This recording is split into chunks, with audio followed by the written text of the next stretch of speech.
It's the coldest week of January, 1898, in a hollow they called Sifter's Bottom, and you're standing in the snow of the Vance farmhouse yard near midnight, watching a chimney smoke over a fire that's been dead 2 days.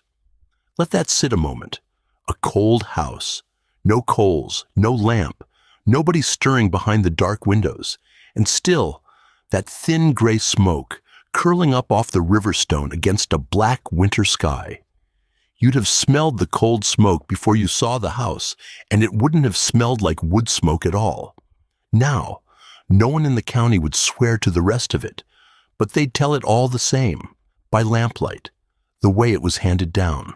So, settle in. The Vances were a plain family. Elias Vance, his wife Roan, their 3 young ones, and old Whitfield, Elias's father, who'd laid that house up stone by stone 20 years back. They ran a trap line along the ridge above the White River and kept to themselves, and the folks down the hollow respected them for it. Good people, quiet people. And that chimney was Whitfield's pride. River stone and lime mortar, wide enough at the hearth to roast a whole hog in. He'd built it to draw clean and true, and for 20 winters it did. The fire caught, the smoke went up, and the house stayed warm. Until that winter. That winter, it didn't. The story goes, it started with a sound. Not the wind. You learn the wind, up in those hills, and this wasn't it. This was a slow scraping, down inside the flue. 3 notes, always 3. And always after the fire had burned low and the house had gone still. Listen, 3 scrapes, then quiet, then 3 more, always 3. Elias told himself it was a bird gone down the stack. A coon, maybe, curled up warm in the throat of the chimney, so he took a lantern and climbed the stack himself to fetch it out. He held that light up into the soot-black flue and looked, and he found nothing. But he came down that ladder white and quiet, and he set the lantern down, and he wouldn't say one word about what he'd seen looking back down at him. Cass Tulliver was the nearest neighbor, an old widow who lived alone down the bottom, and one gray afternoon she came up the hollow with a loaf of cornbread wrapped in cloth. She stood in the doorway with her shawl pulled close, and she didn't come in. She looked past Roan, at the hearth, at that river-stone chimney Whitfield had laid with his own hands, and she said one thing, plain: seal it. She told Roan she'd heard that same sound once. 3 slow scrapes down the flue, always 3, always after the fire burned low. She was a girl then, in another hollow, another house down in another county. That family didn't seal it, and they were gone by spring. If you'd been Roan, you'd have laughed too. She did. She thanked the old woman for the cornbread, and she laughed it off at the door, and she went back inside to her children and her cooking, and she let the widow walk back down the hollow alone. That was the first refusal, and it cost them. Because it moved to the child. Little Aldous, the youngest, took to crouching by the fireplace in the evenings, firelight on his small face, talking low to the coals. Roan asked him one night who he was talking to, and the boy said there was a man in the fire, cold, and he wanted let out to get warm by their beds. He said it the way a child says anything, plain and unafraid, and that was the worst of it. Then came the night the snow shut the roads. It fell all day and buried the wagon road off the mountain, past any hope of leaving. And that night the scraping did not stop. 3 notes, then 3 more, then 3 again, all night long, down that flue, patient as a clock. And near morning, with the fire burned to a bed of low red coals, they saw it.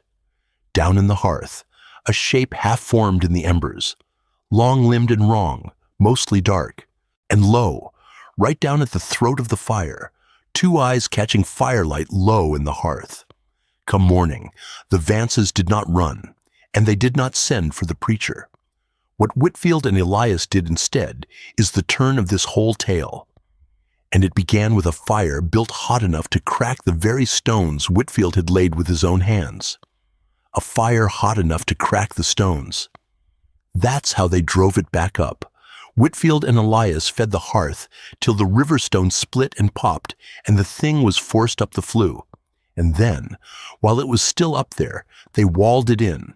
They worked from the inside, by lantern light, stone by stone, the same way Whitfield had raised the whole house 20 years back. Only now he laid a second wall across the throat of the flue. River stone, thick as a man's forearm, mortared with lime. And they say something else went into that mortar too, something mixed dark, so it would hold. What it was, no one in the county would ever put a name to. And here's the thing the old-timers won't tell soft. They bricked it shut with it still inside. Before the mortar set, Whitfield took out his knife. He scratched 3 words into the wet gray, 3 words no one who saw them would ever repeat. And beneath them, plain, where any man could read it, he cut 2 more. Leave it sealed. They never lit that fireplace again. Not once. They punched a hole in the cabin wall and ran a rusted stovepipe through it, and they lived cold that winter and every winter after. Cold beds, cold hands, anything but open that wall. And the price came due fast. Whitfield died that spring, quiet in his own bed. Little Aldous, the boy who talked to the fire, who said there was a cold man in it who wanted to come warm himself by their beds. Aldous followed a year after. The rest of the Vances scattered off the mountain by 1905. They left the farm to rot. Nobody hauled off the furniture. Nobody nailed the door. The tale got handed down by the Masons and the county folk, and this is why. Every man who ever bought that land and tried to reopen the chimney for a working fire, every last one, heard 3 slow scrapes the first night. Down the flue. After the fire burned low.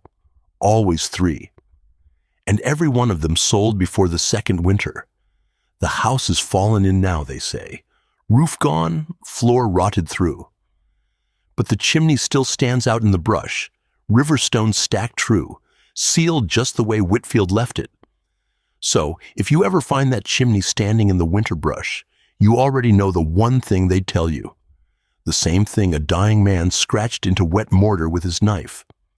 Whatever the Vances put behind that wall, leave it sealed.